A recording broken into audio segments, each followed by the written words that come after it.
Blades Ramble are proudly supported by our main channel sponsor, My Business Group, a group of brands designed to support owners, leaders and managers in business. If you're looking to grow your business, contact mybusinessgroup.co.uk today for more information or follow the link in the description below.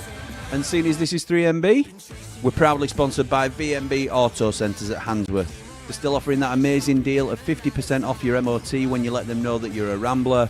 Call them now on 0114 322 4446. Thank you to VMB Auto Centres for their continued support of the Ramble. Blades fans, subscribe to Blades Ramble. Up the Blades.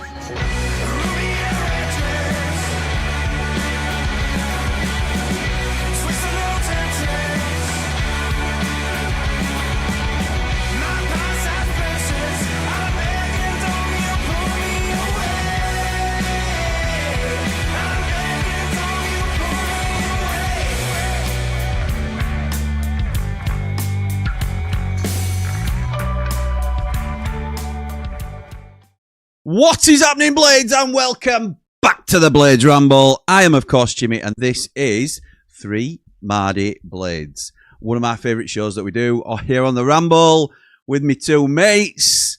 And I think we have every reason to be Mardy overall. I think it was a better performance on yesterday, but still nowhere near where we want to be. I got a little bit of stick for being potentially a bit negative, which, you know, it's not often I get accused of being negative, but it's fair cop because my train of thought at the moment is Sheffield United, our beloved Sheffield United, are an average championship side. That's the reality, and that's after having Andy the Blade in my ear about it for 90 minutes, and he is very persuasive, and I do listen to him, but that's his thoughts. I tend to agree that we are an average to good championship side, which will mean, in my opinion, across the season, we will be okay. We will pull ourselves away from this because we're good enough to pull ourselves out of it. But who are we so much better than? What divine right does Sheffield United have to be challenging at the top of the table? And why is that? Why are we not good enough to be challenging at the top? Because we've had every reason to be challenging at the top end of the Prem, chance to be a fine thing. Top end of the Championship, pushing for the Prem because of the time we've recently spent in the Premier League, because of the money that comes with that. It's supposed to give you an advantage, and we seem to have just blown that advantage, and we are now settling back to a middling Championship side. In my opinion, again, that might be controversial to some, but that is genuinely how I feel. I'm going to get the lads' thoughts on that, see where they feel we are as a club at the moment, whether they're a bit more positive than me, whether they're in agreement with me. They might be a little bit more negative than me. So right now, I'm going to welcome in my first co-host. It is the housewife's favourite. It's Paul, the Man Mountain. This is the view from the mountain with a heart so pure it's astounding. Man Mountain, strong and true. What a man, what a view. It's so funny. What a man, what a view. See, that's not very professional. You were talking to Dave behind the scenes and you let your conversation spill over to when you came on screen. So it's all right if you can do it before you get on, but no. People are like, what's he on about? What's he on about? You just got to shut up, Dave. We're live on the internet. Can you not see? How are you, mate? Yeah, I'm all right. Yeah. Reflecting on, I don't know, a rare draw in the Sheffield United world. First one at season, yeah. First one at season. So yeah, I was hopeful, like the rest of us, that we'd be able to see off QPR, and then we could see you in the hotel afterwards. That was the most. I was ready to go, mate. It's going to be, the double excitement. I was like, oh, if we score with like 3 minutes to go, if we score, you'll have to go to the hotel. I know. I was really looking forward to that, really. So that was probably the main shame of the day. So Andy the Blade was a day back from Texas. He was absolutely cream crackered. So he was driving, and he was like, oh. So well, he knew that the deal. He knew that he'd have had to come back to the hotel with me for a little bit and do an after party. He was like, Jim, is it bad that I'm not actually hoping for a last minute winner here? I just want to go home. No, it's fine. It's perfectly understandable because he were absolutely short. He says, "No, I'm joking. Don't say that on Ramble because I do actually want a winner here. I do want a winner." So yeah, And I'm there not it throwing is, anyone at straight this. away for the masses. Thank you, James. Just we're a transparent, open channel, aren't we? We just tell it how it is. We are, yeah. So let's get him in. The main man, the one who really knows. It's Dave the Nose. Dave the Nose, he really knows where the wind, I know whispers blow. Smelly brain, he's in the know. Dave the Nose steals the show. Davey boy, how we doing? Shut up, Dave. Shut up, Dave. Shut up, Dave. Oh, hi everybody. You okay? Dave, now I'm going to pull the curtain back a little bit. Are you a bit of a negative Blade this evening? Just from some of the comments in the Platinum chat that you're not vibing with how things are at the minute, and obviously I'm no different from how I was before the game yesterday. And if we'd have gone out and won it and nicked it, I still think, putting it into context, we're in bother. We're in real bother. We are in bother. We're in big bother. I mean, either one of you can get started on this. What's your take on Andy the Blade's original theory, really? But I'm in full agreement that we are just an average Championship side. Which, don't get me wrong, you don't want to. Again, I always try and be respectful to the league, but that's not where we should be in terms of where we've been in recent times. We should be in a stronger position. I don't necessarily mean literal position, because obviously that's the case, but we should have a stronger squad. We should be more formidable against the opponents that we're coming up against because of where we've been in recent times. So how do you lads tend to agree that we've fallen to being an average Championship side, or do you think, no, it's just an out of form, really strong set of players that will potentially come good again? Who wants to go first? I don't mind. Go on, Paul. Go on. Shut up, Dave. Shut up, Dave. I think New T-shirt. Shut up, Dave. Yeah, it's like the new "Shut Up, Meg." Don't get it. right. So can I go now? Are you... Yeah, go on. Sorry, Sure, mate. Paul. Sorry, go on. Go on. Sorry. Right. So I think it's a temporary thing, personally. I think the issue here is expectation. So the expectation of our fan base, and I think this is what Jim was trying to almost manage a little bit in his 90 after 90, is quite high, because we are a team that finished and could have easily, maybe should have got promoted last season, and there is still quite a bit of money in the club compared to our rivals in the division. The transfer window was not Wilder's transfer window. It was somebody else's. And I think I don't want Wilder to use that as an excuse all season, because I know he can make excuses from time to time about stuff like that and what he's been left and the cards he's been dealt.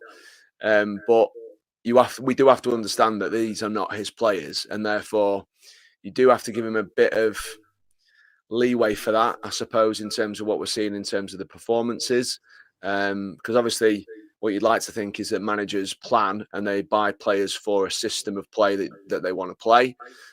Sayers brought these players in and gave the nod to these players to play a certain way. That didn't work. And the players that he brought in have not been a success outside that system or within that system. So I think it's a difficult one. I wouldn't say I'm quite on the train that Sheffield United as a club are now just an average and that's it. We're now Stoke and that's it for 10 years. I think that we have to look back at Wilder's record for us in this division, and we've always been a challenger in this division with him at the helm, and he's still there. He's got January to sort it out. He might argue at the end of the season, if we aren't successful in getting where we want to be, he'll say, look, he's there and he'll want the chance to go again next season, and I think he deserves that.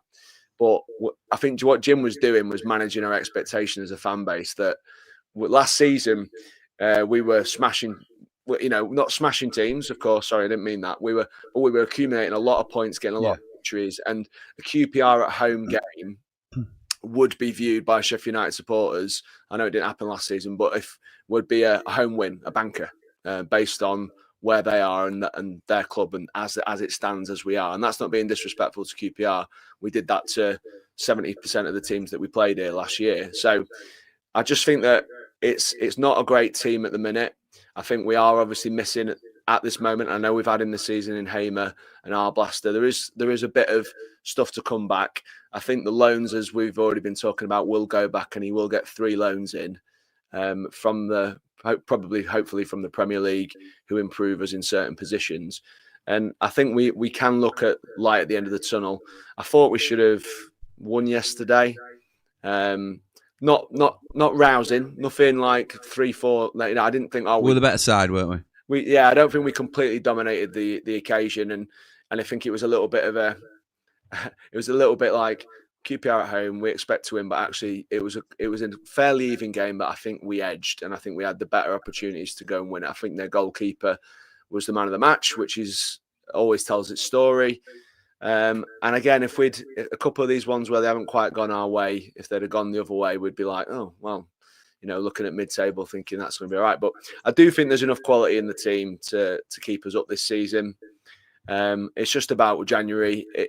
He'll need an amazing January where we do add some real quality to the team, and then we can see what's happening. But again, it might be too late by them to mount any sort of real challenge. But we have to wait and see. The one thing I want us to think about is where we were. Obviously, where we were last season, we're not there. But where we were after 3 or 4 games, and we were looking at each other going, we're not even close to getting a result. And now it does feel like we are in these games. I think we could have got a point against Coventry. I really think, I do believe that. I believe they had a couple of outstanding individuals that tipped us on the day. But I think like we are a lot closer in these games, particularly since you can see improvement, can't you? That's what you can. I think the bar's still very low from where we expect to be and where we would hope to be. I push back on some of your stuff, and I agree with you in other bits as well. But I would say when I was on 90 after 90, and I've sort of talked about where I now feel Sheffield United are as a team. It's not necessarily a club, because I think we're still one of the bigger clubs in the division, but that means nothing if your team's no good or your team's average. And I think we're an average side, and maybe that was me sort of realigning my own expectations for the season. And if that sort of nudges anybody else in that direction, then fair enough, but it's not intended to influence anyone else. It's just letting people know where my head sits and wondering if other people have come to the same conclusion. You then said, Wilder's going to have a big January, and I agree. I think there's a lot of work to do in January. But what is success for Chris Wilder this season? Because surely you're not looking beyond survival now. And if that's the case, we again have to recalibrate and think, how are Sheffield United going to look post-parachute payments? And I know we're flipping 2 or 3 pages, but this is where a lot of us see the future going. Post-parachute payments, and yes, Chris Wilder has got us promoted without parachute payments previously, and that is an optimistic way that we can and probably, hopefully, will look at it in the summer. But what is success for Chris Wilder then, mate? You don't surely think there's a playoff push still on, do you? Well, no. Well, obviously at this point, it's naive to say that with 10 points on the board. What I will say is, when I look around this division, I don't think there's a lot between hardly any of the teams. I think it's the closest championship on record. I think we played against the outstanding side so far this season in the week, and again, I still think we could have had a point out of that game, and I do think that, but for our own individual errors. But do you think we're good enough? Do you think we've got the players that are capable currently of turning in performances that will see us charge up the league? It's not like when Hecky came in and we were clearly playing 3 or 4 or 5 players out of position. We switched to the 3-5-2. We let Illiman die off the leash, and we end up climbing the league. And Morgan Gibbs White were in the side. It's a different thing, but obviously then the following season we're away. This time it doesn't feel like. Who is this other than Gus Hamer, who was out of the side with injury at the moment? I think Callum O'Hare has been carrying us to a degree in terms of his current form, but who else is a game changer in our side? Who's gonna take the game by the scruff of the neck and win a game for us? Well, Tyrese Campbell is not a. I know we've got a theory on Tyrese about last season. Now you thought it might be a purple patch for him, and there was a. You even muted it pre-season that it might not be. He might not be the same player. I don't think he is the same player, but also he has been starved of any reasonable service and in any reasonable system, and he's certainly a match winner and has been for us in the past. And that's not that long ago. That was like 6 months ago. He was probably our primary threat. And I think that if you get Blaster back, if you get Hamer back, what I'm trying to say is this league is very, very, very close. And I don't think there is teams that are going to steamroll or go on other than Coventry, who's kind of done it already, are going to go on a 15-game unbeaten run and do it. I think when you do get your players back, so if you get Blaster back and you get Hamer back and Tyrese picks his form up, which he can, and then you've got the loans that can change the outlook of the team at the minute and give us a bit more squad depth with certain players.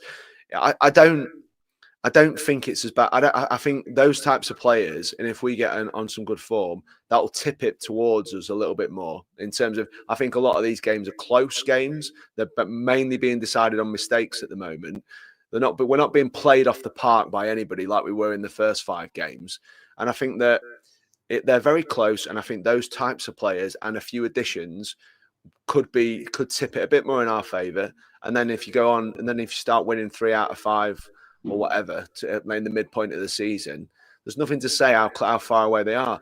Even though we've had the worst, like our record is dreadful, we are not far away from the middle of this table. We are a handful. No, but that's because we are a middling side in this league. We were not so much better than QPR, which last season we would have expected to be. We were not. We've lost games to sides like Bristol City, Swansea, Millwall, who deservedly beat us. And I understand it's a different time of the season, but we can't say we're loads better than Millwall at this time. And I don't just mean based on the standings in the table. I mean the way we're playing. It's individually we could go through the sides and we can all make arguments about individual players, but so could Ipswich, so could Southampton, so could Leicester. So I struggle. I want to be more on your train of thought. You know that, mate. I'm not a negative blade by any means, but this is my reality as to where I think we are. Sorry, Dave. I know we told you to shut up. I didn't mean it literally. We will come to you. I think that kind of backs my point up, though. So you look around and you look at the squads you look at the Ipswich squad, the Southampton squad. They've got really strong squads, but they're not pulling up any trees and they don't look streets ahead of anyone. And I think that it's so close, Jim. You do need to, if you can put yourself a little run together. Then and you've got to remember Wilder's got a good track record with us. When he gets a few more of his players in, I'm sure he'll be backed. I'm sure when he came back, there would have been some promises made about January, in terms of what he's allowed to spend. If he does that with the loans and he gets 1 or 2 that improve the first 11, I think there's a few that are still getting up to speed. I think Riedveld's getting up to speed. Davis, the forever question is, came on and made a big difference. Can we keep him in the side? Can we keep him fit? No. Well, no, probably not. But if we can, then you add Blaster in the mix. Then you get Hamer back, and then all of a sudden, if things can turn. I do think it's so tight, Jim, that there isn't a great deal of difference. And in predicting a scoreline in this division, as we're proving quite admirably on our football therapy. Mate. It's so hard because one team who you think, they'll win at home against that lot, they lose 3-0. And I love the division. I think it's an absolutely brilliant league. But I think that plays into our hands a little bit. I think we're quite close. These games are really, really close. I don't think we're above anybody in terms of, we should be wiping floor with anyone because we're proving that that we're not. That's not us right now.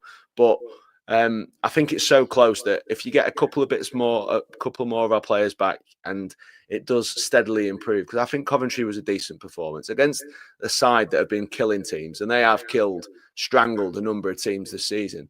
We didn't look out of place there. We made a couple of errors. There's not a lot in this division, Jim, and I don't. No, there isn't.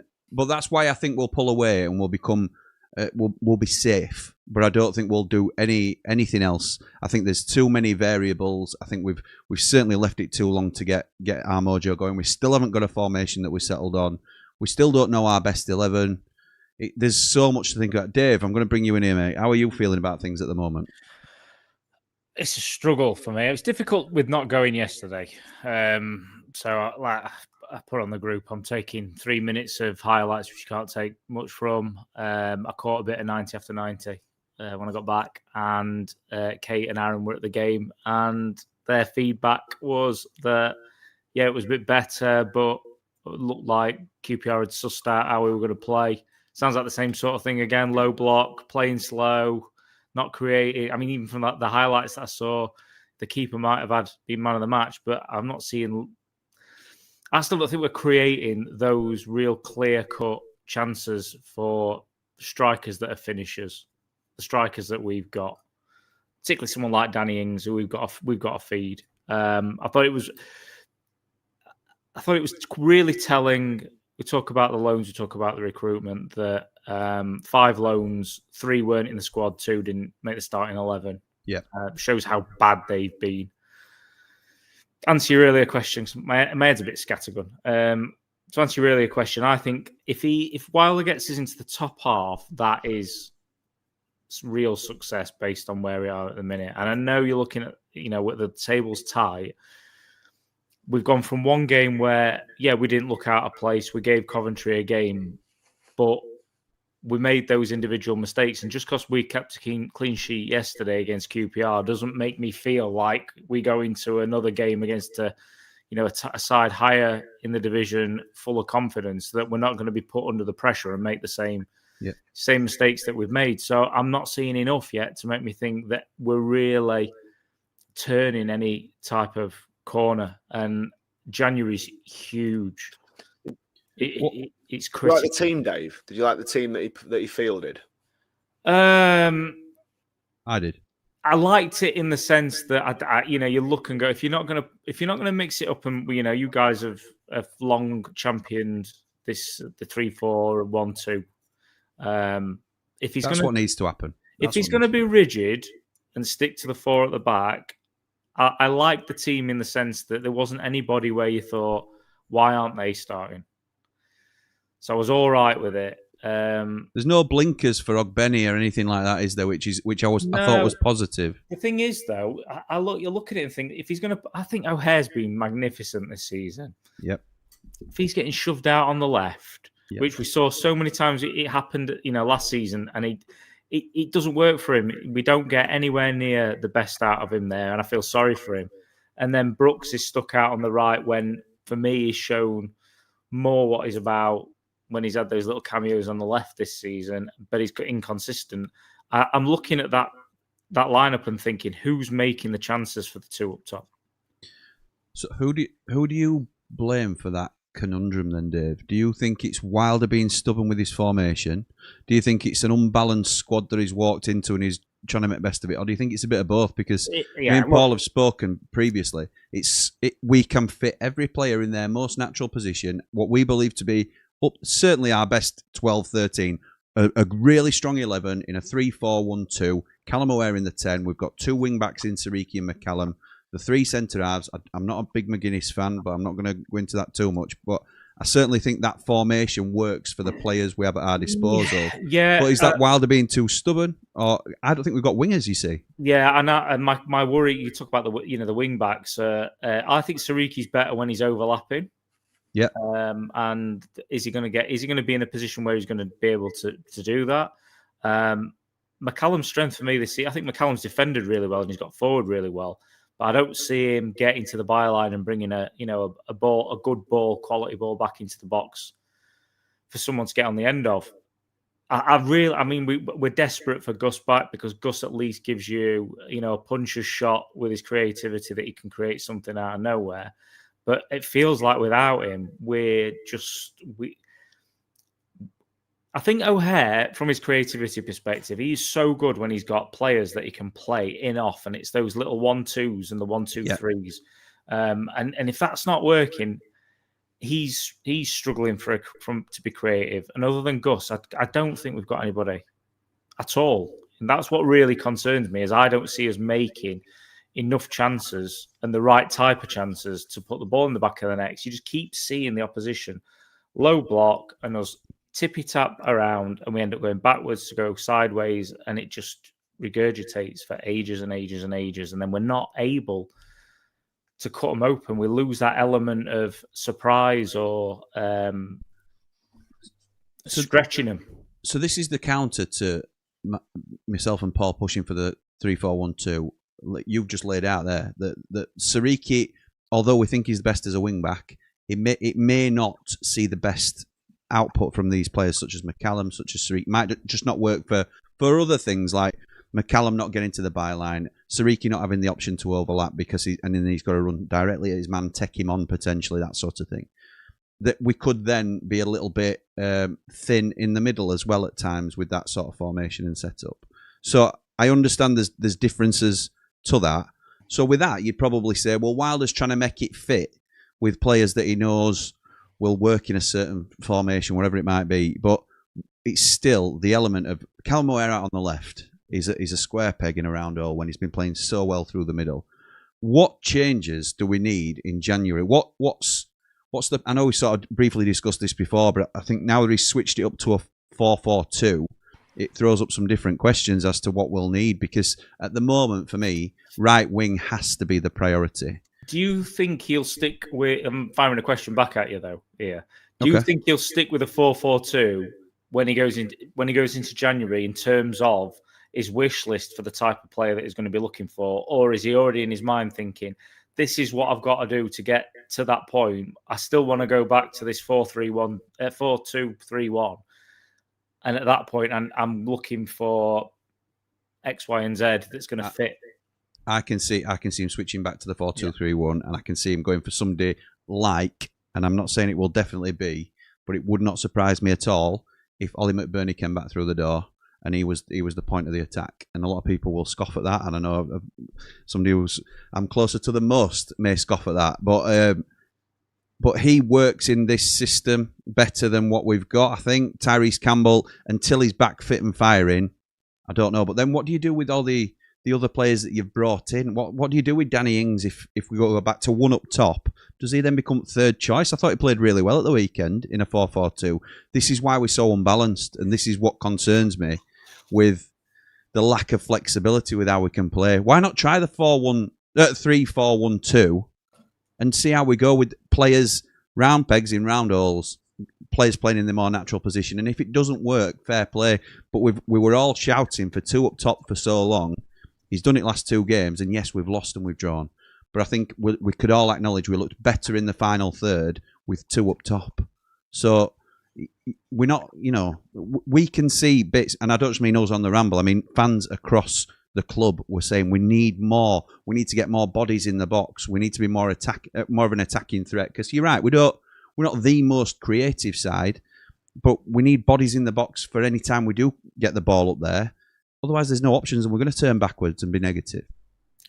To be honest, I think about that, and when Gus comes back, I can see us going back to that 4-3-1-2, 4-2-3-1. God, 5-4-3-2-1. Yeah, all the numbers. I can see us going back to. I've only had one.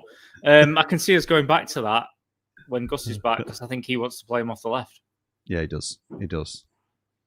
I mean, yeah, that's a different conversation altogether, isn't it? I mean, we're going to have. I think I do want to say this as well. I think we do get ourselves bogged down in this championship manager mindset of sister, like what's this, what's that. Well, that's what Wilder says, isn't it? It's not a formation thing or a tactics thing. It's a players thing. Well, yeah, I know, but it's obviously a combination. It's obviously a combination because I think us as fans, we're allowed an opinion, but we don't know as much as they do about. Agreed. What happened all week, what they've been practicing, how it works out. All we do is what we tend to do is judge it based on a score line and what we see as what we think is a good performance. But it's more about what we had before was the players' attitudes. Now, it's the first thing, and you can tell when he's really mad is when he thinks that the players haven't left it all out there. And I think that we've had that a couple of times already this season, that's when he goes deep on the players and says it's on them. I think I think he's going to have to suss it out. That's what he's paid to do, and he has been very successful in the past, and he has been able to change in the past. I'm not a critic of starting a certain way and finishing a certain way in a game, and he has done that as well recently in terms of changing the way that we play in the game. So I'm not too worried. I think that he's just trying to accommodate, and he's trying to find a combination of players on a pitch that is starting to work. And let's face it hasn't worked yet. But we do have to. Do you think he's close? Do you think he's close to getting that combination? Well, we've got ideas, haven't we? We've got ideas about what we think we'd like to see on the pitch. And Hamer being injured was almost the perfect opportunity to play it that way, because you don't have to worry about crowbarring him into the side a little bit. And I think we all wanted to see it, but we don't. Again, we sit and watch, and we've got opinion, and we think who's playing well and who's not. I want to mention Brooksy, because I thought David Brooks was a little bit. He was good yesterday. David Brooks, Andre Brooks. Sorry, Wish. Brain. Yeah, we wish. Yeah, we wish. We do wish. Yeah, we do. Andre Brooks. I thought Brooksy was really good yesterday. I think he was trying to affect the game. I think Ogbeni obviously had a few nervous touches as well, but he did put a couple of decent balls across at times as well. I agree now that having watched him that he's certainly not going full tilt. You can tell. If you remember, and I'm sure you do, watching him for Luton and the speed that he had, that is not there anymore. And I think he's just a little bit. He's acting like a player and hesitant. He's hesitant. I don't think he trusts his body. I don't think he trusts himself to go tearing. And we've seen it a couple of times. The ball at Oxford getting to the byline, we saw a bit of a glimpse of the pace, didn't we? But because he's a pace merchant who I still think is recovering from an injury and doesn't trust his body, it's not just about whether his body's fixed or not. It's about whether he trusts himself to go and do that exactly in here, whether he trusts himself to do that. And I think that's his downfall, because that's his primary asset. That's the one thing that he's got, or he did have, that separated him to be a top-end Championship player. Now, when we get Chong back as well, who I have rated in the past, and recently I haven't seen enough of it, but he's a good player as well, and a creative player at the top of the pitch, who can do stuff as well. So I think we are still waiting for it all to click into gear. And again, do I think that'll mean outstanding performances? Excuse me.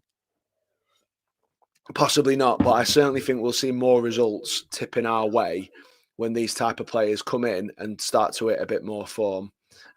Which it is a little bit of a waiting game, but I still believe it. I still think we've got a top 10 squad, by the way. So I'm not really? resigned to us being 15th. On paper, top 10 squad, yeah. On a paper, I agree with you. Yeah. Right, okay, lads. I'll tell you what I'll do then. Before we go into the comments, I'm going to go through several players, and I want you to tell me whether in January you would keep them or Wilder will keep them. So, for example, Michael Cooper, we all keep him, surely. I keep him. I think Wilder keeps him. That's my opinion on that. Paul, you keeping Michael Cooper? Yes. Yeah. Dave, keeping Michael Cooper? Yeah, and I think yesterday will do him the world of good. Yes, I agree. So Coops is an easy one.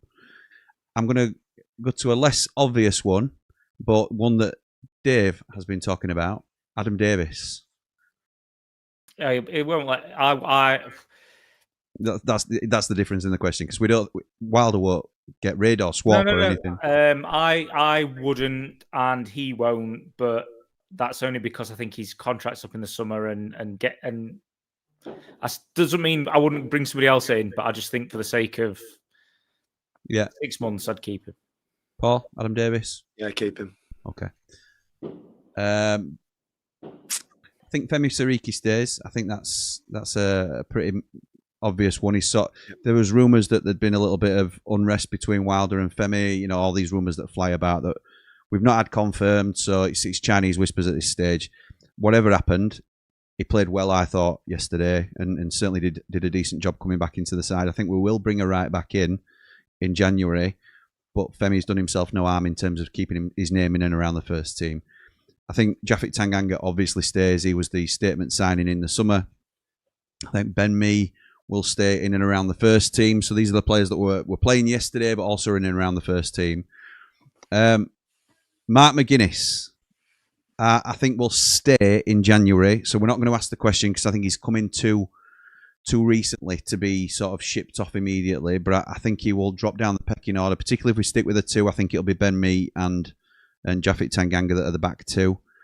It's more players like Tyler Bindon. Paul, are you sending Tyler Bindon back? Are you keeping him for rotation? Yeah, he goes back. I would send him back, and Wilder will send him back. I agree. Do you think Wilder will send him back as well, Paul? Okay, and you would do the same? Yep. Nils Zetterstrom? Keep. Loan him out or keep? Yep. Loan him out or keep? Yes. Keep him in the club and loan him out. Yeah. Loan him out. Okay. Yeah. Dave? Yeah, both. I would, and I think Wilder will loan him out. Yep. So if he loans him out, which I think is a good idea, we will likely be looking for another centre half, won't we? Oh, because Godfrey. What's your thoughts on Godfrey? Both gone. Both gone. Paul, are you the same? I think Godfrey goes back. Yeah, he goes. Yeah. And I agree with that decision too. So that leaves us with 3 senior centre halves in Tanganga, Mee, and McGuinness. If we stick to the back four like we think he will, that's obviously just one backup centre half that we've got. So it's questionable whether he actually will loan out Zetterstrom. But if he does, then do we stick with Dovi Sasnaukas as a fourth, or do we go out and get somebody else?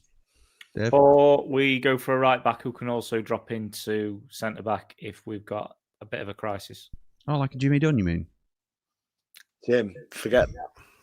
Weren't he getting hammered by QPR fans? Apparently Yes. so, but a lot of people were telling me in 90 after 90 that he was best player on pitch, or best QPR player on pitch. So I didn't agree with that, to be honest. Yesterday. Really? But I do like him as a player. I do like him. Anyway, that ship has sailed.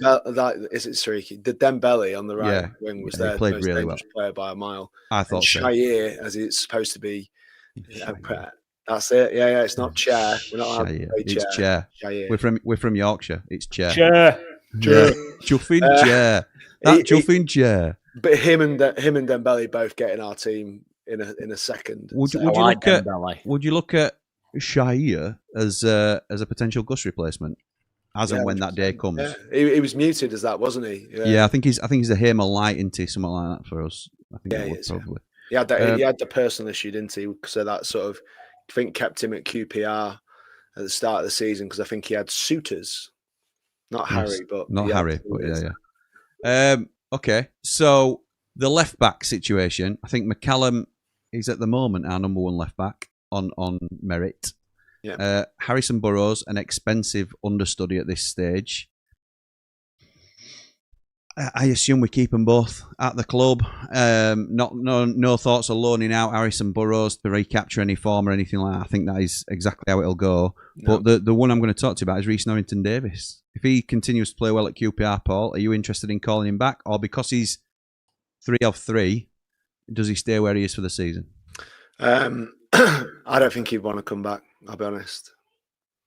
Okay. I don't think he'd want to. I don't think... he won't want to come back and sit on the bench if he's been playing well for them. I think his ship has sailed at United, unfortunately.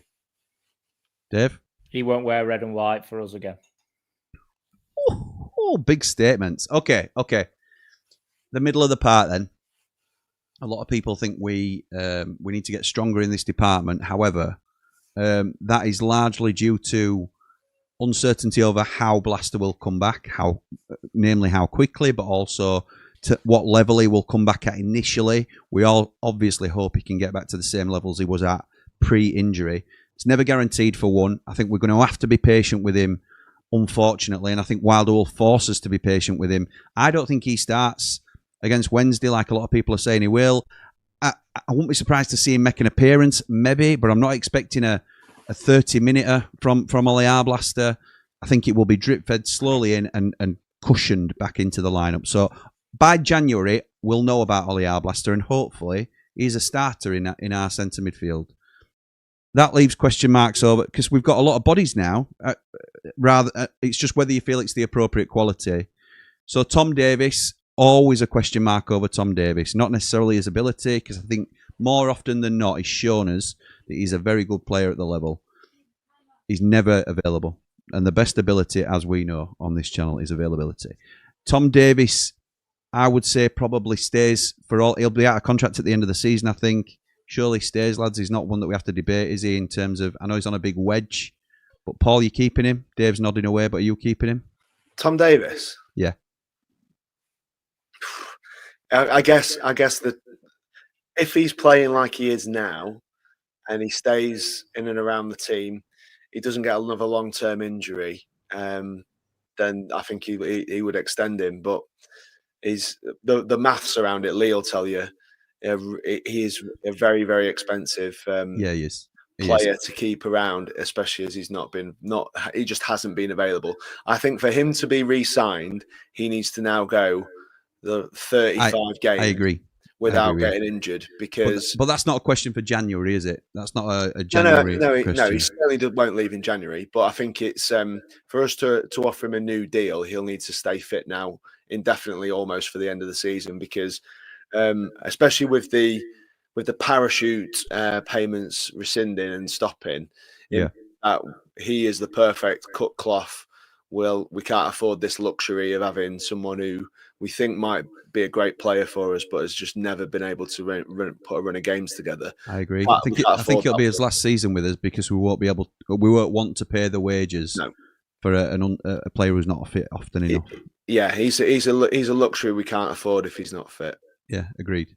So with that, I think they could likely be our two starters if both fit, and that's a huge question mark over both of them. Sidney Peck will stay in and around the team. Go on, Dave. Go on, mate. I think what you both said is really, really sensible there with Tom Davies. I'm a big fan of his, and I would, whereas in the past looked at other players who've departed us and said I'd not keep him.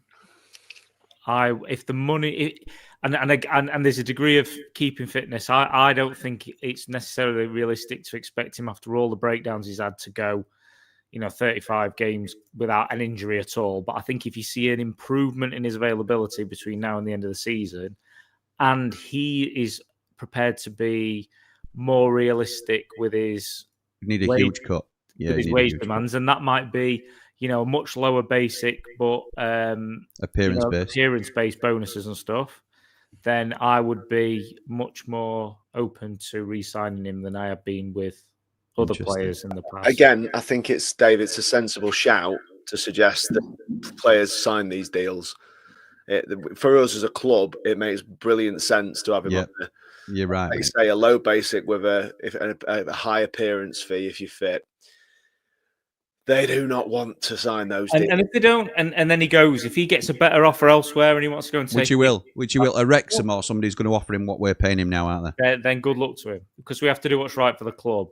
I'm just, like I said, I'm a fan of his. I think he's, talent-wise, I think he's fabulous. Yeah, he is. He is. And the irony of it is, he'll end up going to Wrexham in summer, and he'll play 35 games for him next year, won't he? I agree that he has ability, and you can see his ability, and you can see it at times. He was a difference maker on. He was this time. But honestly, Dave, I don't think he's ever come into our side and took a game by the scruff of the neck and dragged us to anything.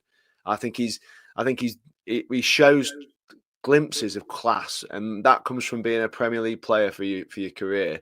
I get it, I do. But is he? Have I ever looked at United and gone, he's our starting centre mid? Now you could say, well, if he stayed fit, then he would be.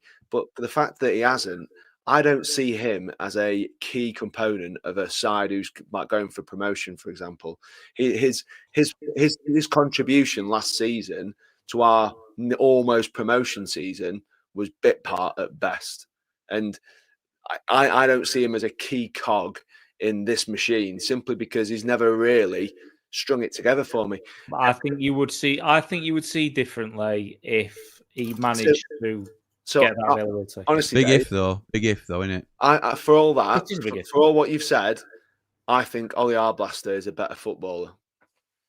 Yeah, but we've if Ollie Arblaster comes in and plays to the levels that we think he can get to, then he won't be a Sheffield United player long term, will he? Whereas Tom Davies, due to other factors like his injury history won't be as sought after as someone like Ollie Arblaster. And like you say, probably don't get to the levels of. Let's see what Ollie Arblaster comes back like, and I pray that it's the same lad that went off. But we're talking about Ogbene and losing the pace and not trusting himself, and we all know of players who've had bad injuries. Of course we do. Michael Owen went over the same after his injury. There's all sorts of great players that have been a shot. Reece Norrington-Davis, closer to home, I think he's doing really well before his injury with us. And then he had 14 months out, and he was a shadow of the player that he was prior to it. The two examples you've given there of Ogbene, and you talk about Michael Owen, the key thing about Michael Owen was pace. The key thing about Ogbene is pace. And the thing about Blaster is he's quite a diminutive figure anyway, and you wouldn't say that he relies on physicality for his quality. No, I mean it's all right. It's example. You know, the Ogbene one's someone who's in the squad currently, so it's someone who we've got an easy reference to more than anything. I'm not comparing them as players. It's a tough one for me. I think if the availability is good enough and the money is right, I think it's given the turnover we'll again have next summer. If we're in the Championship, then I don't think we re-sign Tom Davis. I'm saying it now. We probably won't. Okay, boys. That sparked more of a. I think it's a really interesting discussion. I tend to agree. I think this is his last year with us. No matter how it goes from this way out, because I think if he, like Paul says, if he proves that he can retain his fitness, then somebody will likely come in and offer him what we're paying him now, and we'd want to reduce his terms because we are, trying to get our houses in order in terms of our finances. And if he doesn't, then we can't afford to take the risk on him. So anyway, we'll wait and see. But Sidney Peck, I think, stays in and around certainly in January, stays in and around the squad. Gyro, does Gyro get another deal for you lads? Or is it between Gyro and Samari in terms of, we've then got 4 in midfield potentially. We've got 5, haven't we? We've got Blaster, Davis, Peck, and is it one more of Gyro or Samari that stays? Paul, what are you thinking? Well, I think Gyro's Wilder's choice, and Samari's not. And Samari's not, and it'll depend on obviously a lot of it depends on the deal that's been done for Samari. I don't think we send him back if we have to pay his wages for the rest of the season. I don't see why we'd do that. Yeah. But if Wilder has an opportunity to send him back, I think he will. And I think that Gyro was bought in, and the conversation I can imagine it went something like, Samari and Matos are not the answer in there. They're not my players, and I think this guy's going to do better. And well, that's the other one, isn't it? Because again, he's been featured that little that I'd forgotten to even mention Matos in that conversation. So I suppose it's between the three of them for the final centre midfield spot. And for me, Matos being our player, I would send him out on loan in January, personally, and see if he can get him some, even if it's top of League One, just to try and get some minutes under his belt. Is that what Wilder sees him as a utility because he used him at right back? I think he's just trying to find... Oh, excuse me. Just trying to find any answer to the right back solution, unfortunately, at the moment. And then he's obviously maybe swallowed a bit of humble pie, if it's true about him falling out, and brought Femi back into the equation. We're guessing in that scenario, but yeah, Matos, I think, certainly is not. He looks to be sixth choice when Blaster and Davis are available. He's well down the pecking order in centre midfield, and I think he will. What about Shax? He's been banging the drum for Shax recently as well. I think you've got to bang the drum for the players that you've got with you. You were banging the drum for Adam Davis in the press conference, and at that time I'd heard that Davo wasn't starting. Cooper was an 80% Cooper was going to start over 100% Adam Davis, which leans more into what Dave was saying in terms of needing stronger competition for Michael Cooper, because I would rather have an 80% Michael Cooper than 100% Adam Davis. So would Chris Wilder, clearly. So is that good enough? Is that good enough backup / competition for your number one? And you'd have to say no. So it's either Coops or nothing in goal, and that's not great, is it? So I don't know. Matos, he does back his players like Shackleton, like you were saying, but it doesn't mean he's not got near first team squad. Is that injury again? What do you do with Shackleton? What do you do with But Matos? he needed to train, didn't he? He said he needed to go away. He needed to come out of the first team and get himself up to speed because we tried to push him too much. That's what he said. Yeah. I mean, What do you do with Matos and Shackleton, Dave? Uh, Samari and Gyro. Shackleton, I don't think will be a January problem, but I think I would move him on in summer. Matos, I think has to go out on loan. Samari, I agree with Paul. If he can send him back, he will do. But if we have to pay all of his wages, it's madness. No point. I've gut feeling, got nothing to substantiate it. Gut feeling we don't sign Gyro. All right. I think we might go look. He might look for. Look, I see how Blaster's getting on and whether Blaster and Peck can work together because we've never really seen that. Do you think Gyro was just a short-term stopgap for Blaster coming back? Well, you look at it and think the deal they did was just till January. Yeah. It's a bit of a When Blaster's due back late November. yeah, it's time. definitely edging your bets, isn't it? Yeah.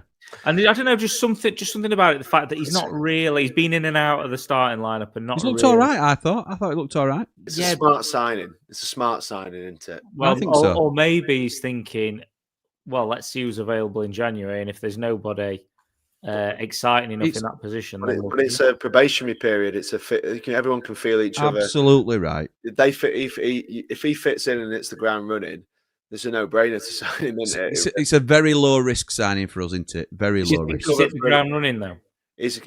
Well, I think he's done okay. Yeah, I think he's done quite okay in difficult circumstances with Sheffield United. So him and Blaster together, as Blaster was, are you, or even him and Peck, are you comfortable for now until the end of the season with them?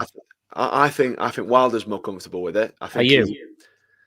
Dave with the push. I'm not concerned about Riedveld being in this team. I think he's a player who will get better. Stop giving me Keir Starmer answer. Are you? No, I'm telling you how it is. Pot kettle here.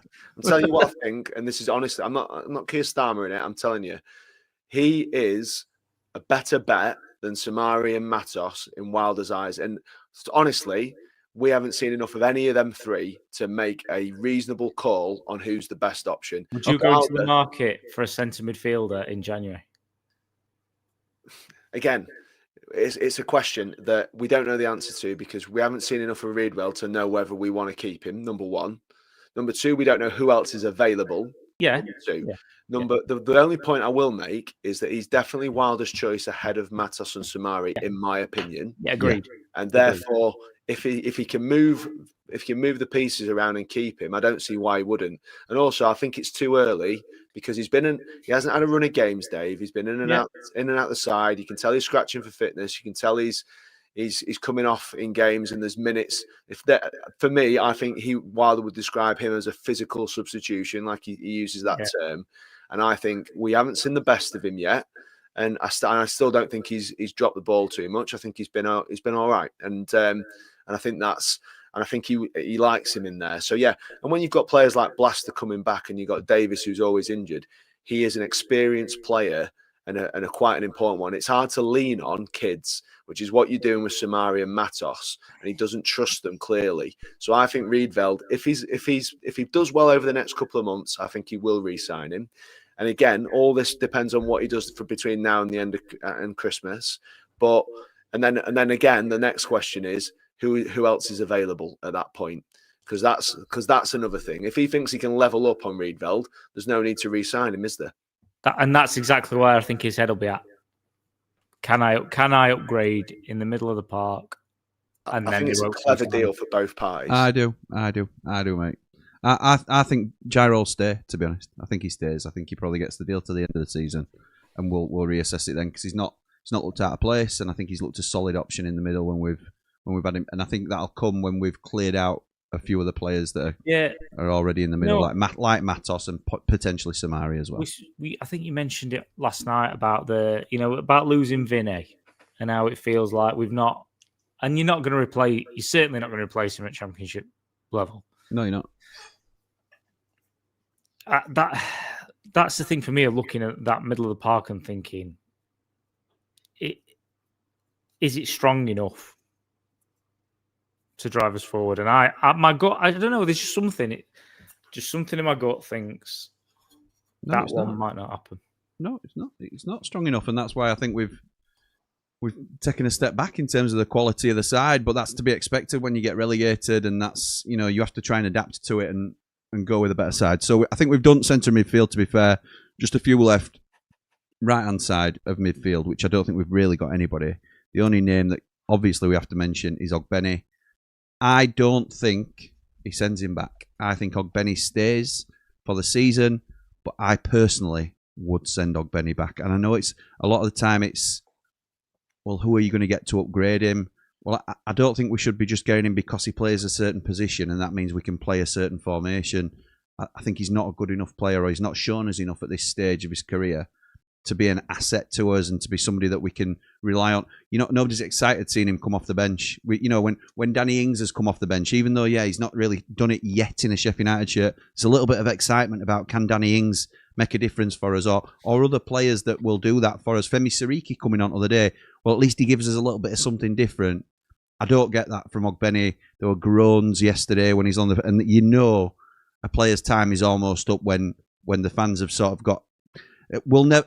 I hate it when fans turn on players, because there are players, and while they're wearing our shirt, we should support them. But I certainly understand the frustration with him. So Ogbeni, I think Wilder keeps him. I'm sending him back. Paul, Kiss the Hammers back. no, No, I think that he's still. I think he's still got an opportunity. I'll say that. I still think Wilder sees him as having an opportunity. If we judge him based on what he's done so far, then I agree that he should go back. We don't know the terms of the deal. Again, we're not sure what sort of deal we've done in terms of him returning in January. I think it's been an unfortunate situation, because I think he's a top bloke, and I'm biased because of that, really. And I've seen him play for Luton and be an absolute weapon. So it's a little bit of we have to climb down on him a little bit and say, look, it might just be something that hasn't worked, and maybe he just hasn't recovered from his injury properly. The thing I would say is, if you want to challenge at the top of this division, I looked at their two wide players, and I've mentioned them already, in Dembele and Shair, yesterday. And they absolutely upgrade us massively in those wide areas. And QPR are regarded as a mid to mid-bottom half sort of side in this. which proves my point as well. No, it does. But I think but we know this. But I think that in those areas, we are desperately short, mainly because Louis Barry hasn't worked. Dembele really caught the eye yesterday, didn't he? I think Dembele's great. I'd love to get him. I lose track of the Dembeles because it's like Smiths, isn't it? But there's a fair few of them about. I thought it was Siriki Dembele, who I think is still at Oxford. I'm not entirely sure where Siriki Dembele is now. He was at Birmingham. He plays in the same position. He's good as well. Exactly, and he's about similar stature. Though, Similar stature, so I'm he's decent. It's Siriki Dembele. I didn't know he were here now. Well, he's not. It's Karamoko Dembele or whatever he were called. So, but I'll take him all day long, just on that performance, really, because we've got nobody that can do stuff like that on the right hand side for us. And Ogbeni, I'm going to do what I did to Dave, and I know Dave tried doing it to you earlier. I think Wilder will keep him, as you said, Paul. Would you send him back? Looking to Dave. No, Paul. Send who back? Ogbeni. Would you on send current him evidence? Yeah, I thought so. Okay. Talking to Dave. Then. Yeah, I would at the moment, because he hasn't shown us anything to be a top team in this league. He hasn't shown us anything. Dave? It'll not surprise you one little bit. No, I agree with you completely, Jim. I don't think Wilder will send him back, but I would. Yeah. Okay, mate. Okay. Andre Brooks stays in and around the squad to compete for the left-hand side. Nods there from the gentleman. Appreciate that. Just because we're so thin for options, if we're going to continue with the winger system, I'm not convinced that he's ready for certainly top-end championship. I don't think he gets into any of the top half sides in the league, unfortunately. I said it on 90 After 90. Because of he's one of our own, I think we give him a little bit more time. But he's certainly not put any sort of consistent run together. He's got cover on both sides, I'd say. He is. And I think that's where we are, unfortunately. In fact, I'll come back to Gus. Callum O'Hare clearly stays in the squad. Up front, what are we doing with Tyrese Campbell, Danny Ings, Ryan O'Neill, and Tom Cannon? I think he looks for another option up top, and I think he sends out Ryan O'Neill on loan, and I think he'll take what he's offered for Tom Cannon, and that's how I think it'll go. I wouldn't surprise me to see him loaned out for till the end of the season. Wouldn't surprise me to see him sold in January either. I think he loans Ryan O'Neill out, and I kind of hope he loans Ryan O'Neill out.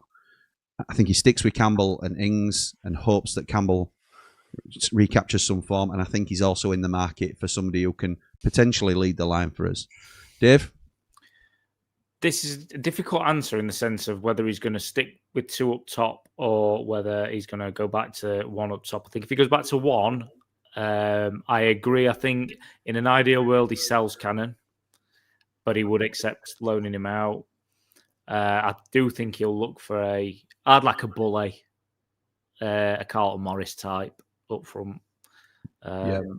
He's a Sheffield United type player, isn't he? Yeah, but do you know what? I think if he does stick with two, and he does lose Cannon and brings another one in, it's a tough one for Ryan O'Neill because you think he needs to go out for his development, but it leaves us a bit vulnerable.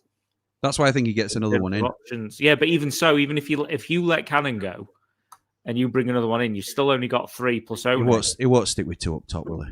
No, I wouldn't have thought so. So, I mean, yeah, ideal world, O'Neill goes out, gets some proper football for half a season, get some confidence, probably League One. I'm going to say, what level do you pitch him at? League One? Yeah, I think so. I think League Two might be. I mean, he lit it up in pre-season against poorer teams, didn't he? I'd like to see him tested at League One. If he goes back to League Two, then I think he's going to need a League One experience next year. I mean, you might get one. But if you send him out into League One now and he does a bit of a 6 months like Blasted, he might come back a different player in the summer. Yeah, he could come back. I think League One probably fits. Have you a name for a striker you'd like to see other than Carlton Morris, who's just gone, obviously? No, I'm struggling. Okay. You know, I don't watch other teams. I mean, the McBurney thing, you're going to have to chuck some money at that. Can see it happening though, can't you? Yeah, I know, but depends how much you've got to chuck at it. It was a smart signing in the summer when it was free. It doesn't feel as smart a signing in January as well, when he's been doing well for Hull, and Hull are going to be like, get your wallets out, lads. This is going to cost you. This is going to cost you. Paul, what happens with our strike force? Moving, I think he'll keep Cannon. Do you? Yeah, I think he will. Interesting. Because I think he'll recognise that Oni. Oh God, because I prefer to see Oni needs a loan. I'd rather see Oni getting minutes in the team rather than Cannon. That's where my head is. I think he'll keep Cannon and he'll add one more. So we've got 4 senior strikers at the club. So he's got those options, and I think he'll loan out Oni. If someone comes in with an offer for Cannon, that might change the situation and it might alter the way he thinks about it. I think most United fans at this point would be happy to cut the losses if we get a reasonable offer for him and he wants to go, which I imagine he probably would at this point. And if Stoke come in with a nostalgia offer, then I think Preston, yeah. How much do you think? How much would you want to be happy to let him go? 2 million. God, I think if we got 3 million quid for him, we'd be happy as Lawrence. All about Lawrence. Nice. Have you got any names that you'd like to see come in then, Paul? Oh, it's hard to say, Jim, because it's hard to chuck one out without. I know it is, and I've dropped it on. Better than you, innit? And it's like, no, I don't know. Without raiding League One, it's difficult to do that. I think I see it more as potentially a lone striker from the Premier League would be one that I would hope is going to be the option, because strikers are so expensive. No one in this division is going to sell him to us in January anyway, regardless of what's happening. So Yeah, I think what you've said. I think Carlton Morris at the start of the season would have been the perfect signing for us. And Yeah. I don't know why we went for the other two, not him. But it is what it is. Yeah, and I think it'll be a Premier League, someone who's not been making squads in the Premier League, who hopefully can come and blast his way to doing well for us. There's a lad at Tottenham in there who came on the other night. He was at Oxford. What's his name? Parrott? Parrott, Troy Parrott. That's it. Yeah. Troy Parrott. Would you? Yeah, I think I would. Yeah. Maybe. I didn't mention Louis Barry because again he's another one that drops off the radar. He's going back into he has gone. Yeah. And See you later. yeah. I know, such a shame. Swipe Such a left or shame. whatever it is. He's gone on 31st of Swipe December, left. that lad. Swipe left. I might call that plan for a swipe right, swipe left, something like that. Sheffield United Which way Tinder. do you do it, Jim? 'Cause I don't know, mate. I don't know. Hopefully, I'll never need to know, Yeah, but we'll see. right. We'll see. I love that. That's I know. It's not my decision, I suppose. Yeah, every woman's got the limits of patience, haven't they? The success of the Ramble and the success of the marriage. Can't keep everything ticking over. Keep Anyway. crossing over in the middle. Jim, pick the marriage. Ramble won't be here without marriage, mate, to be honest. Anyway, the last one I'm going to mention is if we need big investment in this squad in January and we're potless, would you cash in on the golden goose? And I know Paul's going to pick the fan-friendly answer where everybody agrees with him. No, of course you don't sell Gus. It's our chance to pull away from it. But Dave's more sensible, and Dave understands the dilemma that we're in. That's why he's struggling with this. Right, stop that, you. Give it. No, all the housewives will be saying, "Why would you sell him, Jimmy? Why would you sell? Jimmy wants to sell Gus." And then Paul says, "No, don't worry, ladies. Don't worry, we're not selling him. We won't sell him. Don't Why would worry, we sell him? ladies. Don't worry, ladies. Right, He's staying." honestly, that's outlandish. You are. You've lost the. He's the train of staying. thought, mate. So all right then, Paul, we'll come to you first, mate. Would you consider selling our crown jewels in Gus Hamer, who hasn't played well this season, but when he went out, no one was playing well? We know what he can give to you. I am not advocating this. It's a genuine question. If you feel like he is our cash cow to get 10 million quid into the coffers that Wilder can then be given to strengthen the team, and it can all go towards the first team, are you considering selling Gus Hamer? We're Sheffield United, and the answer is yes. Oh, sorry, housewives. Sorry, stay with us. I don't want him to go. I don't want him to be sold. No, I don't, because I know what he can bring to our table. But that hasn't happened for a while. And if the right money comes in for a business decision, Sheffield United always make the business decision. And if the money's right, then he will go. 18 months left on his deal. Is 10 million quid enough? Yeah, with some add-ons, probably. Yeah. I agree. Dave the Nose doesn't look like he knows. No, at the moment, which is rare. No, I can't. You can't sell him. No. So you're dealing with frees and loans. Yeah, because 10 million quid. You got that's 10 million quid, but then he's worth 6 in the summer. Yeah, I know. But 10 million quid in January, when you're going out to market, when clubs know you've sold somebody and you've got it in your pocket and you're desperate because you're struggling, 10 million quid does not. That's why January's awful, though, isn't it? Will get you anywhere near as far as you think. Yeah, but Gus Hamer will go to a club that are also desperate and willing to pay the 10 or 12 million quid. Whether they're desperate or they're not desperate, 10 million or 12 million is the same amount of currency. I'm thinking about us. I don't care where he goes to. No, but it's all relative to what you're paying in January, isn't it? Yeah, but so if they're desperate and we sell him for 10 million quid, then they've had our proverbials down. Frankly. So if you think we're going to be safe this season, and we'll end up selling him in the summer anyway because he won't sign a new deal, why wouldn't you take 10 or 12 now rather than 6 in the summer? I don't necessarily think that we'll be safe, and I think that he is miles beyond anyone else we'd potentially be able to get. We wouldn't get anything like him.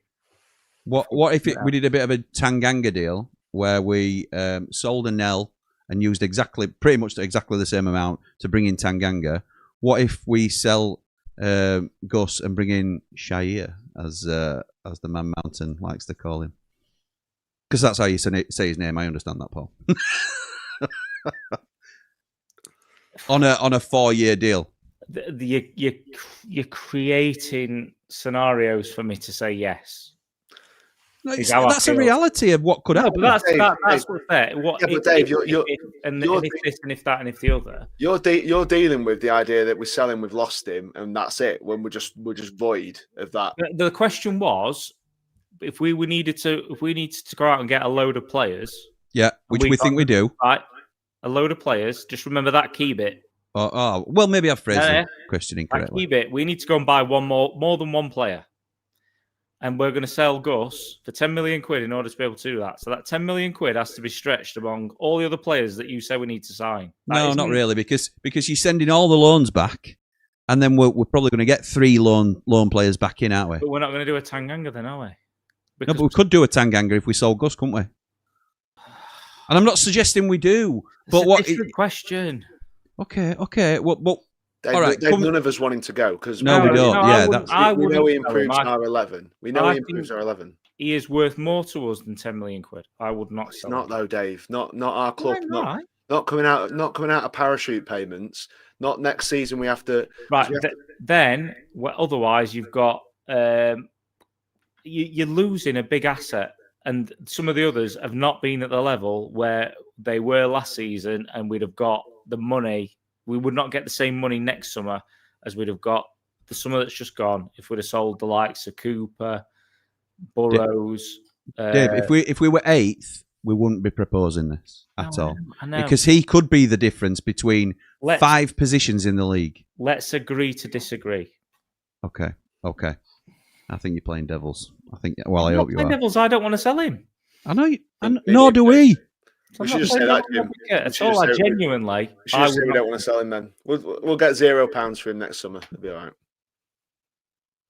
Yeah, Dave. Shut up, Dave. As long as we keep Gus Hamer. I know. Can't believe Dave wants to sell Gus Hamer. After the recent history of this club, how can you tell me that a strong offer for him is not going to get him out of the club, especially if he insinuates that he don't want to re-sign? And why would he want to re-sign? Right. So, but the ifs and buts could go. You'll get 10 million in January, or you might get 8 in next summer. But him being with us might be the difference to us being in the Championship next season or not being in the Championship. Do you think it's that's a separate question though, Dave? Are you genuinely worried that we get relegated this season? I know where we are, mate. I know where we are, but do you think we will? Because Paul doesn't think I think we've got enough to pull away, and I don't. Obviously, we all know we've got enough in the squad to pull away, but I think we will. I think we will pull away. If you write down the players that are in our team and you look at how many of them, I know the centre backs have changed. We've lost Vinay. But in terms of who was really playing week in, week out, compare this season with last season, and we were how many minutes off getting promoted to the Premier League, or we were a VAR decision off it based on how that game was going, and where we are now, we on paper should be right near the top of the division, but we're not. It's not played on paper, is it? So we look at where we are right now. We are in the bottom 3 of the division. We should be beating teams like QPR on paper, but we're drawing against them. Coventry, we're saying, weren't all that, and we made 2 big mistakes, and the third one we were chasing the game, and we lost that one.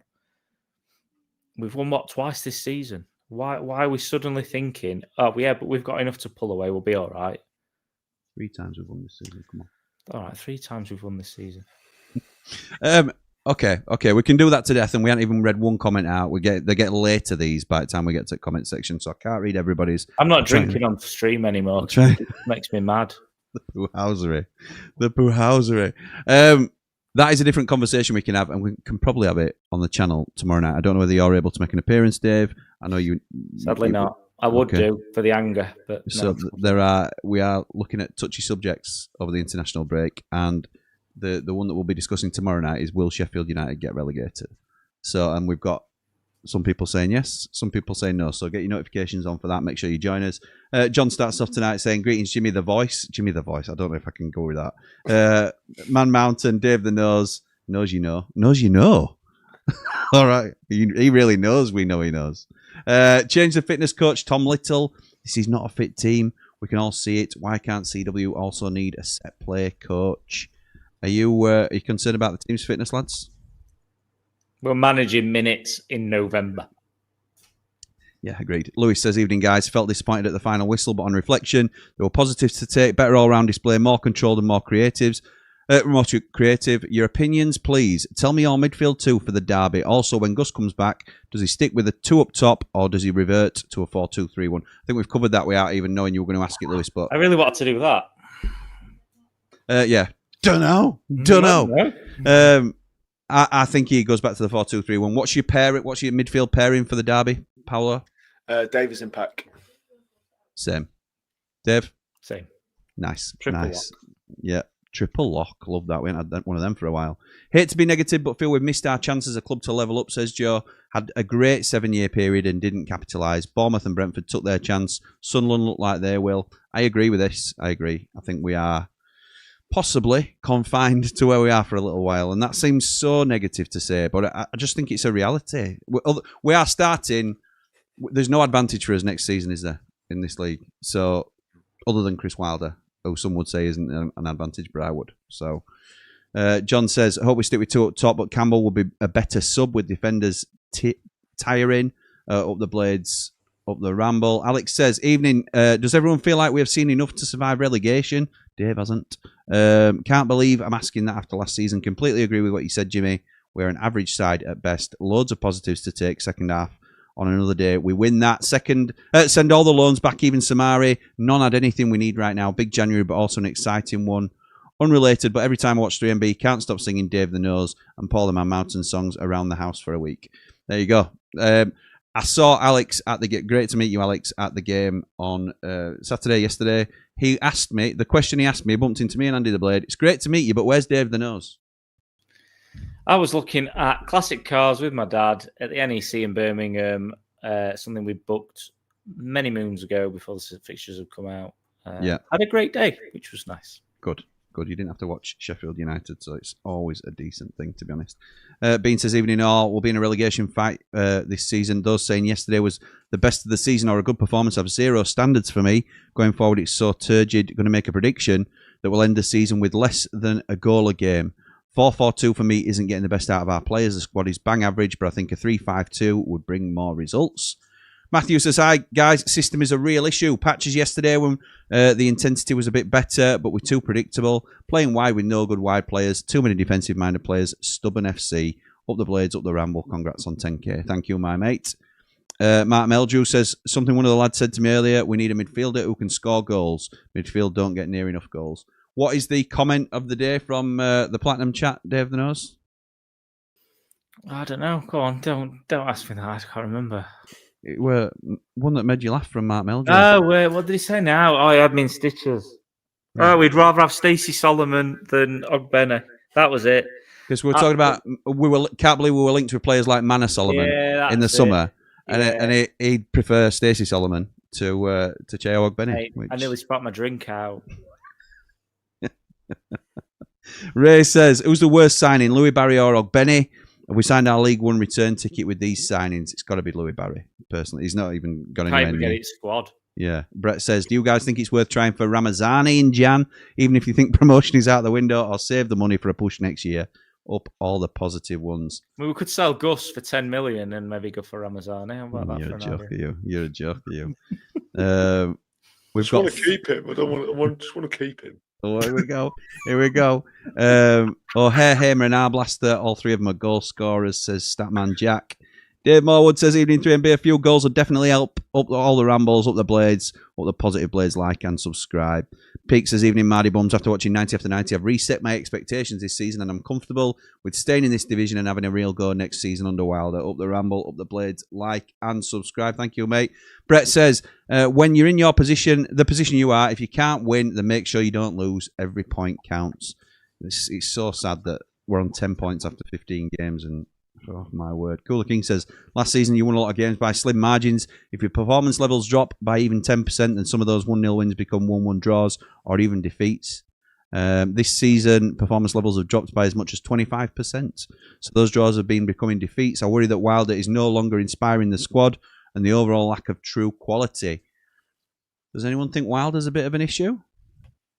Dave, don't look like that. Do not open that can of worms at 8:20 when we've been on for an hour and 20. minutes. Dave, That is a whole other topic. Okay, your eyes to that question make me want to go do.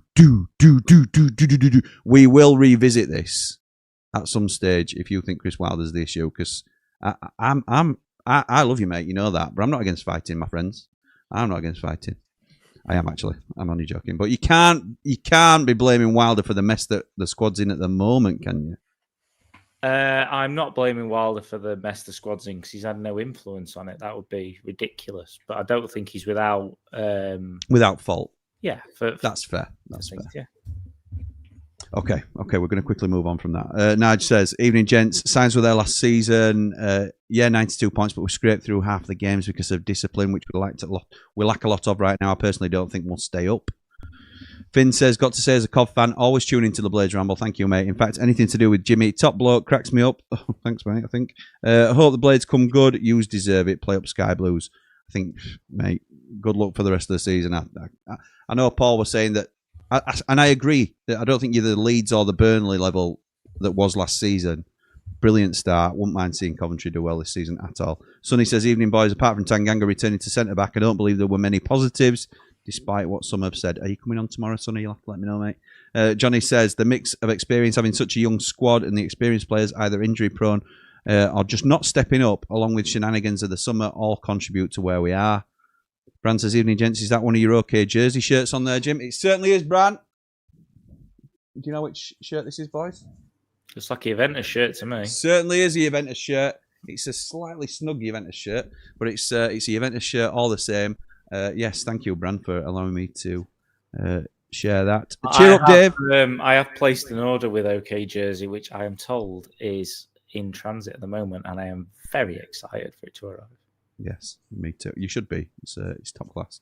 Cheer up, Dave. What about that free kick from Rex Jones to win? Top notch. Right, who's that? Who are you? Because that free kick was absolutely amazing. And is Rex in Aaron's team? I take it. Yes. Okay. Yes. I can't, because we're not supposed to talk about results in grassroots football, but it was special. Was it a 1-goal margin? It might have been, and it might have been the last kick of the game. Oh, go on, Rexy boy. It was very... It's all about winning. It was very, very, very special. Nice. Would you take Corberan in the summer, says Gabe? He daren't say yes, dare he? Oh, no, I wouldn't, no. Wilder deserves another go at it. Let's see how the season goes. Oh, you're a fence city, you. No, Gabe, just no, says Lee. Let's have a look. John says, unfortunately, Paul's view makes it sound like things aren't too bad. Unfortunately. Watching this team shows us that things are really bad. We're not an average team. We are very poor. Oh, super positive, Jack. This is a test. That's true, Cooler King, but we lost quite a few players in key areas, which wasn't replaced. Not being given a summer is a big mess. Ryan says, personally, I think we're in a relegation battle all season. It may be February 1st once all targets arrive and then need time to gel into whatever system we play. Too late, in my opinion. Pete says, hi, guys. I'd use this season to get a team together for next season's push. Arblaster and Hamer back, then loaned to buy if possible, and build a team who wants to give 110% for the Blades. Up the Ramble, up the Blades. I can see in the corner of my eye, my peripheral vision, Mr. Mountain nodding away there. You're looking at a loan to buy option. I think that's pretty smart from Pete, isn't it? Yeah, it is. Yeah, I agree. I think it's a rebuild, and it might be treated like that depending on where we are. I'm still confident, and I'd have wedge with people that we don't get relegated. I'd have a bet with them if they wanted, but I just don't think we will. Why come to me? Why do you think? Well, you know, even there, unfortunately, Mr. Mountain makes it sound okay. It's not unfortunate. It's what good. We what want to we've be got. okay. Yeah, it's what we've got in front of us. And again, I still like again, I keep saying it. The teams in this division, I don't think are going to be blowing up, like are going to be smashing us. Even with what we've got right now, we're not getting smashed. Coventry are a good side that, like the other night, how I'll sum it up. There are 2 or 3 individuals that made a real big difference for him on the night. And if Davis doesn't miscue his punch, it's not guaranteed to be 1-1 at the end, but it's probably likely to end up 1-1 or a draw. The best side in the division, they are the best team, Coventry City, in this division. Okay, so we can live with everybody. All we need is that little bit of sparkle in attack. Because I still think we should have won on Saturday, and I thought we should have got a point at Coventry minus Davis's error. I think we very well could have done. Yes, I think they've got some really good individuals, and Bobby Thomas had a great game as well, didn't he? Thomas was amazing. I thought he was excellent. Little things that you didn't see on the highlights, he was brilliant all the way through. Yeah, he was. Little interceptions and getting his toe in and stopping things and cutting things out. He's a real player for them, and fair play. Sakamoto was very good. Yeah. And the winger that came on, Thomas Asante is good. Mason Clark, who came on. Mason Clark, he was a massive difference maker for them. Again, 2 wide forwards where we are seriously scratching for. If we had those 2 players, right, and I know this is stupid, but if we had those 2 players, I think we'd have won the other night. And I also think if we had those 2 players in our team, we'd be nowhere near this sort of. They can also bring one on. Exactly, yeah. And I look at our squad sometimes and look at the bench, and you think, all right, who's going to really come on? And Leeds had that last season with Ramazani and Nonto coming off the bench. Yeah. Dan James and I don't think you could. I think Leeds and Burnley were freak sides last season. They were unusual for the Championship to get. For you to get 2 like that, especially, I think. We'd have been like this season if we were playing like we did last season, but now we'd be top of the league, comfortably top of the league for me. Yeah, we would. But I think I think at the start of the season, if someone had said to you, based on what you know about these players from where they're from and what their pedigree, could be or how good they are, if someone said, right, you're going to go to bat next season with Louis Barry on the left hand side of your attack and Ogbeni on the right, I think most people would have gone. Yeah, we did. We were excited, weren't we? We got to see that. We'd like that. See the logic behind it. Of course, you can. Yeah. But in practice, it hasn't worked out for either of them, really. It's funny, isn't it? If you'd have also said, you know what, you'll sign Danny Ings. Yeah, Ben Mee, you'll come into the side at the back. Tanganga. Yeah, Tanganga will be your centre half. That lad who used to play centre mid for Palace. You're keeping Cooper and Gus. Yeah, we'd have gone.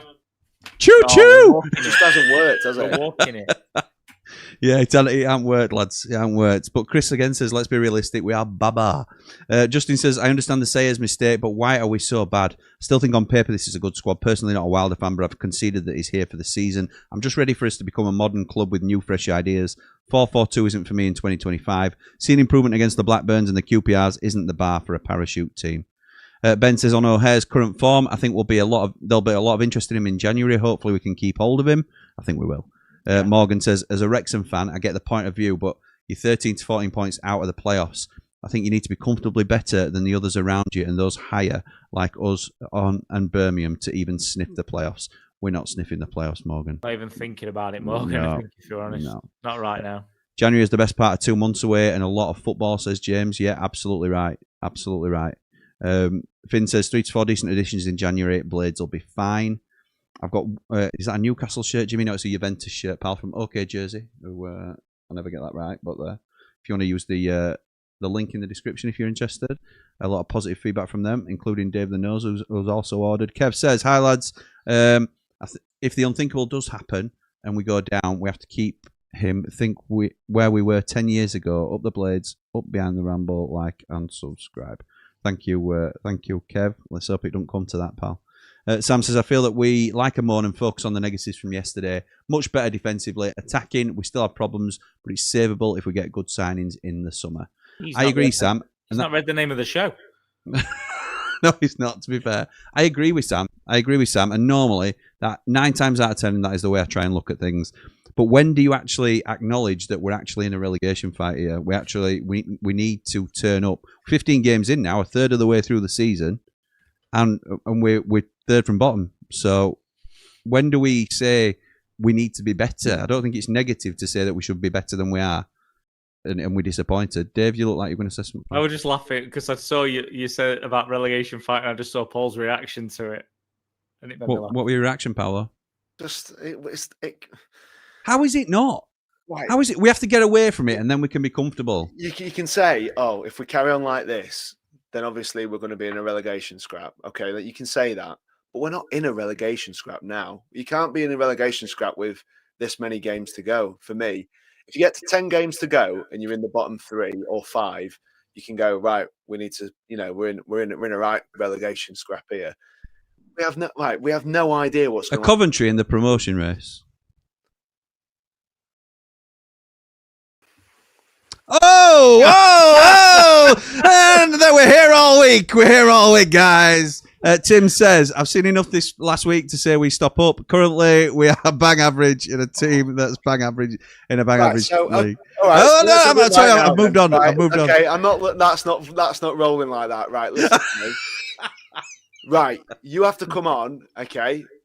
Because in February, when we're miles away from the relegation zone, I'm going to go, do you remember the 3 Mardy Blades when you said this to and me? I'm going to delete this I'm episode. telling you, you can't talk about It will as well.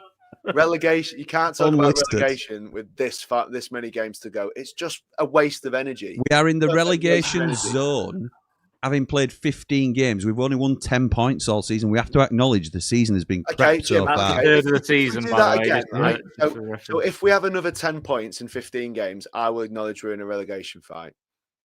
Okay. I understand what you mean in terms of your logic, mate, and you're right in terms of your logic. But the trajectory of the team is showing that we are in a relegation scrap. That is the way we are. Don't we are ask me going. about relegation before. No, I'm not saying Yeah, that. But I think it's Don't quite naive or arrogant or anywhere in between. It's not arrogant. It's not arrogant. It's common sense. What to say that Sheffield United are definitely not getting relegated? That's saying common sense. I personally don't think we'll be anywhere near relegation. No. I don't think we'll get relegated. But to say we're not in a battle to stave away from relegation at the moment is. We need to stop saying relegation. We're in November. Okay, the We're danger November. zone. We are in it until we're not in it. The Correct, 9th of Dave. November, and people are talking about relegation. Honestly, we've got to drop that term. We are nowhere near. If we don't make where proper We are in the we redacted will zone. be. Well, of course. Well, if we stop the league tomorrow, then I agree with you. But we don't, do we? So let's not talk like that. It's a waste of Coventry energy. are in We're a not gonna get promotion battle, relegated. aren't they? We're not going to be in a relegation fight. And I'll Paul, I said it agree already with you. But you've got to acknowledge where we are in the table. Yeah, it's been rubbish, Jim. We know it has. We know it's been rubbish to this point, and there are reasons for that. I honestly believe Wilder will take us well away from this by the time the real relegation fight starts, which is usually about 5 games to go. Okay. Just see if there's any more comments we need to get through before we finish. But Neil says we need to play 3-5-2 with Campbell and Ings up top and send Godfrey, Binden and Barry and free up around 150 grand in wages and getting Chowdhury on loan to buy and a top striker plus. I don't know what you've plus there, mate, because I can't see a second comment. I prefer 4 at the back, says Andy. We haven't got an L, Jock or Bash type centre-back who can come out with the ball and make a difference in midfield and attack. 4-2-3-1 for me. Fair enough. David says, can we get a bit of realistic feelings? Success didn't give a goal away. That's got to continue. The big problem, Campbell's not good enough to lead the front. We need a strong, quick number 9. David Vinter says, Tom Davies is by far our best midfield player when fit. Riedveld is not strong enough. I'd take Samari over him. Peck and Arblaster can both become much better and be top players for us. Gaza says a fully Tom Davies is a top player. Yeah. We don't disagree, to be honest. Pan says, great show, guys. Question, we talk of having no creativity, but who are the creative players that we have lost in the summer? I can't think of one. The reality is we were slightly above average. Possibly. Creative players we lost in the summer. We didn't create loads. No, we didn't. To be honest, we eked out results, didn't we? And I still think we were where we were on merit. I don't buy into the we were lucky narrative, but we weren't great in open play, I wouldn't say. Paul says, I would send every loan player back, and we need to treat January like our summer transfer window again. Me too, pal. Paul Rose of Wellstone Landscapes. Thank you for your support, mate. I'll see you in the morning. I'd send him back and free up wages for a better loan. I assume you mean Ogbenny there, pal. Slim Sim says, I am looking. That's my eyes. That it says, I'm looking forward to your shows covering what we might need in January, in the January transfer window.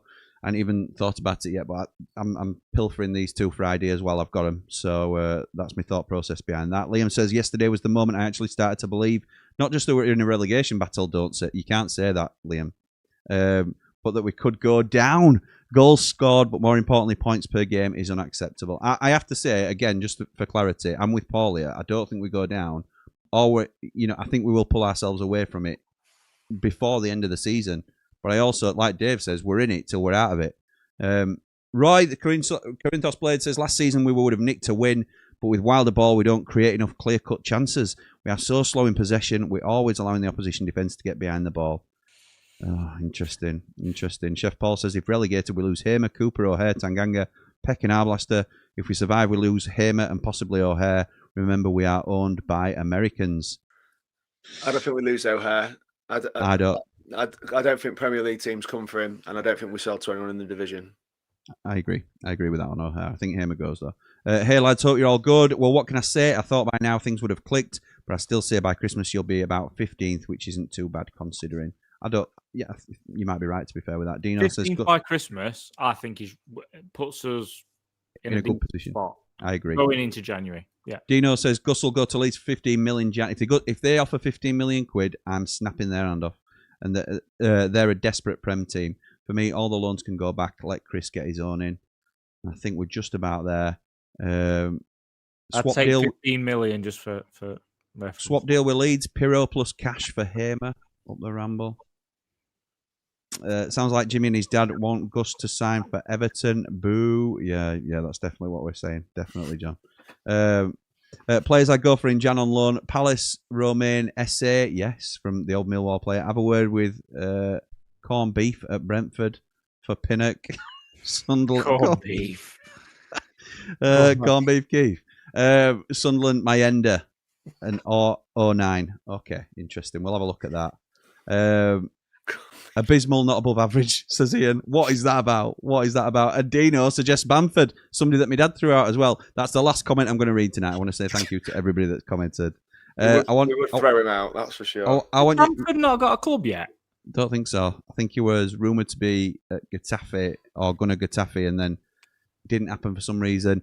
Probably failed his medical. I was going to say, how much money does he want? I don't know.